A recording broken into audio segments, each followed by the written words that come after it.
یہ کہانی ہے دو ایسے بھائیوں کی جنہوں نے اپنی پوری زندگی 40 سال تک اتفاق، محبت اور بھائی چارے کے ساتھ گزاری۔ دونوں کا زرعی فارم ایک دوسرے کے ساتھ تھا، کھیت بھی ایک دوسرے سے جڑے ہوئے، گھر بھی ساتھ ساتھ تھے۔ کھیتوں کی ہریالی، درختوں کی چھاؤں، بچوں کی کہکہے بھری آوازیں، یہ سب ان کے گاؤں میں سکون اور محبت کی تصویر تھے۔ بڑے بھائی کا نام احمد اور چھوٹے بھائی کا نام حمید تھا۔ دونوں مل کر کھیت سنبھالتے، کام کرتے، کھیتی باڑی میں ایک دوسرے کا ہاتھ بٹاتے، کھانے پینے میں بھی اکثر ایک دوسرے کے ہاں آنا جانا رہتا۔ ان کے بچوں میں بھی ایسا ہی پیار تھا کہ کوئی یہ سمجھ ہی نہ پاتا کہ یہ دونوں خاندان الگ ہیں یا ایک۔ مگر زندگی ہمیشہ ایک سی نہیں رہتی۔ ایک دن ایک چھوٹی سی بات پر احمد اور حمید کے درمیان اختلاف ہوا۔ شروع میں بات صرف بحث تک تھی، لیکن رفتہ رفتہ غصے نے اس بحث کو لڑائی میں بدل دیا۔ دونوں ایک دوسرے کو برا بھلا کہنے لگے، یہاں تک کہ وہ گالیاں دینے تک پہنچ گئے۔ حمید جو چھوٹا بھائی تھا، اس کے دل میں ضد اور غصہ زیادہ بڑھ گیا۔ اس نے فیصلہ کیا کہ وہ اپنے بھائی سے تعلق ختم کر دے گا۔ چنانچہ اگلے دن اس نے مزدور بلائے اور اپنے بھائی کے گھر کے درمیان ایک گہری کھائی کھدوا دی، جس میں قریب سے گزرنے والی نہر کا پانی چھوڑ دیا۔ اب دونوں کے گھروں کے درمیان آنے جانے کا راستہ مکمل بند ہو گیا۔ گاؤں کے لوگ حیران رہ گئے کہ جو بھائی 40 سال تک ایک دوسرے کے سائے کی طرح رہے، وہ اتنی معمولی بات پر یوں بچھڑ گئے۔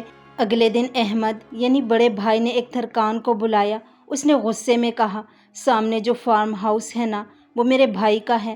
اس نے میرے اور اپنے گھر کے درمیان پانی بھری کھائی بنا دی ہے۔ اب میں نہیں چاہتا کہ اس کی شکل کبھی میری نظروں کے سامنے آئے۔ تم فوراً ایک 8 فٹ اونچی باڑ بنا دو تاکہ میرا اور اس کا کوئی تعلق باقی نہ رہے۔ بس جلدی یہ کام مکمل کر دو، اجرت جتنی مانگو گے دوں گا۔ کاریگر نے بڑے سکون سے احمد کی بات سنی اور کہا، ٹھیک ہے، لیکن پہلے آپ مجھے وہ جگہ دکھا دیں تاکہ میں پیمائش کر کے سامان لے آؤں۔ وہ دونوں قریبی قصبے چلے گئے، وہاں سے لکڑیاں، لوہے کی سلاخیں، کیلیں اور باقی سامان لیا۔ ترکھان اپنے ساتھ 4-5 کاریگر اور بھی لے آیا۔ پھر اس نے احمد سے کہا، آپ بس آرام کریں، یہ کام اب ہم پر چھوڑ دیں۔ بڑا بھائی مطمئن ہو کر گھر چلا گیا۔ ترکھان اور اس کے کاریگر ساری رات جاگ کر کام کرتے رہے۔ ہتھوڑے کی ٹک ٹک، لکڑیوں کی کٹائی، مزدوروں کی آوازیں رات بھر سنائی دیتی رہیں۔ احمد خوش تھا کہ صبح اٹھتے ہی وہ اپنے اور بھائی کے درمیان ایک اونچی باڑ دیکھے گا، مگر جب صبح اس کی آنکھ کھلی اور وہ باہر آیا تو یہ دیکھ کر حیران رہ گیا کہ وہاں کوئی دیوار نہیں تھی۔ وہاں تو ایک شاندار پل، ایک مضبوط لکڑی کا پل جو پانی سے بھری کھائی کے اوپر بنایا ہوا تھا۔ احمد کا منہ حیرت سے کھل گیا۔ وہ غصے میں آگے بڑھا، یہ کیا کیا تم نے؟ مگر اسی لمحے اس نے پل کی دوسری طرف دیکھا، جہاں اس کا چھوٹا بھائی حمید کھڑا تھا۔ حمید کی آنکھوں میں آنسو تھے۔ وہ چند لمحے پل اور پھر اپنے بھائی کو دیکھتا رہا۔ اس کے دل میں خیال آیا، میں نے غصے میں آ کر کھائی بنوائی تھی تاکہ بھائی سے تعلق توڑ دوں، مگر میرا بھائی تو میرے لیے پل بنوا رہا ہے، اس کا مطلب ہے وہ اب بھی رشتہ جوڑنا چاہتا ہے۔ میں نے کس قدر نادانی کی۔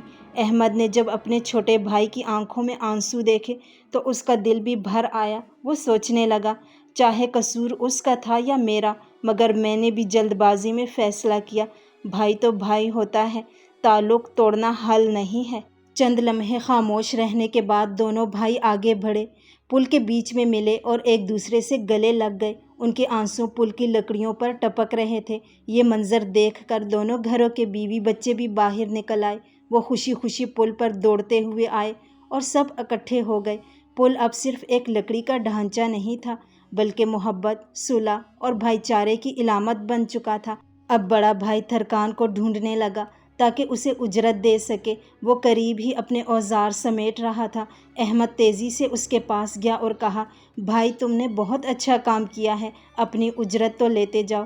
ترکان مسکرا کر بولا، یہ پل بنانے کی اجرت میں آپ سے نہیں لوں گا، بلکہ اس سے لوں گا جس کا وعدہ ہے، وہ اللہ ہے، جو بندوں کے درمیان صلح کروانے والے کو عظیم اجر دیتا ہے۔ یہ کہہ کر ترکان نے سلام کیا اور خاموشی سے وہاں سے چلا گیا۔ یہ کہانی ہمیں یہ سبق دیتی ہے کہ زندگی میں کبھی غصے اور ضد میں آ کر رشتے خراب نہ کریں۔ دیواریں اور فاصلے بنانے سے دلوں کی دوریاں بڑھتی ہیں، لیکن اگر آپ پل بنائیں، صلح کروائیں اور تعلقات کو جوڑیں تو یہ عمل اللہ کے نزدیک سب سے زیادہ پسندیدہ ہے۔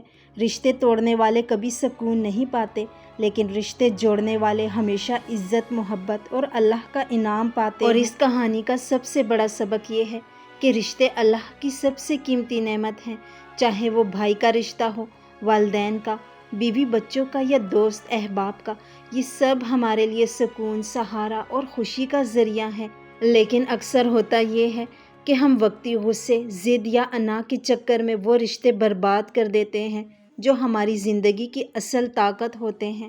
ایک سخت لفظ، ایک غلط جملہ یا ایک چھوٹا سا جھگڑا کئی سالوں کی محبت اور اعتماد کو مٹی میں ملا دیتا ہے۔ یہی حال احمد اور حمید کا تھا۔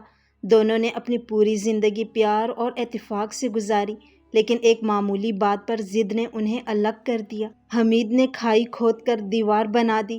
یہ دراصل اس بات کی علامت تھی کہ جب انسان دل میں غصہ پال لیتا ہے تو وہ رشتوں کے درمیان دیواریں کھڑی کر دیتا ہے۔ غصہ اور انا انسان کے سب سے بڑے دشمن ہیں۔ یہ انسان کو اندھا کر دیتے ہیں۔ جب دل میں ضد آ جائے تو قریبی رشتہ دار بھی دشمن لگنے لگتے ہیں، اور یہی چیز شیطان کو سب سے زیادہ پسند ہے کہ مسلمان مسلمان سے لڑے، بھائی بھائی سے الگ ہو جائے۔ رسول اللہ صلی اللہ علیہ وسلم نے فرمایا کہ مسلمان کے لیے یہ جائز نہیں کہ وہ اپنے بھائی سے 3 دن سے زیادہ قطع تعلق رکھے۔ جو انسان رشتے جوڑتا ہے، معاف کرتا ہے اور دوسروں کے لیے آسانی پیدا کرتا ہے، اللہ پاک اس کے لیے اپنی رحمت کے دروازے کھول دیتا ہے۔ ترکھان نے جو پل بنایا وہ صرف لکڑی کا پل نہیں تھا، بلکہ اس نے 2 دلوں کے درمیان محبت کا دریا بہا دیا۔ یہی وہ لوگ ہیں جن کے بارے میں قرآن کہتا ہے کہ اللہ ایسے لوگوں کو پسند کرتا ہے جو صلح کروائیں۔ اگر کوئی رشتہ ٹوٹ رہا ہو تو آپ پہلا قدم بڑھائیں۔ یہ مت سوچیں کہ قصور کس کا تھا۔ جو صلح کی کوشش کرتا ہے، اللہ کے نزدیک وہی بڑا ہے۔ رشتے بچانے میں ہمیشہ نقصان نہیں ہوتا، بلکہ یہی اصل کامیابی ہے۔ زندگی کا سکون دولت، زمین یا جائیداد میں نہیں، بلکہ اپنے رشتوں کی مضبوطی میں ہے۔ ضد، انا اور غصہ وقتی تسکین دیتے ہیں، مگر بعد میں انسان کو پچھتاوا ہی رہتا ہے۔ جو لوگ پل بناتے ہیں، اللہ دنیا اور آخرت دونوں میں ان کی عزت بلند کرتا ہے۔ اور آخر میں ہم سب کو اپنی زندگی میں کبھی نہ کبھی ایسے موقع آتے ہیں جہاں ہمارے پاس 2 راستے ہوتے ہیں، یا تو ہم دیوار کھڑی کریں یا پل بنائیں۔ یاد رکھیں، دیوار کھڑی کرنے والا ہمیشہ تنہا رہ جاتا ہے، لیکن پل بنانے والا دلوں میں ہمیشہ زندہ رہتا ہے۔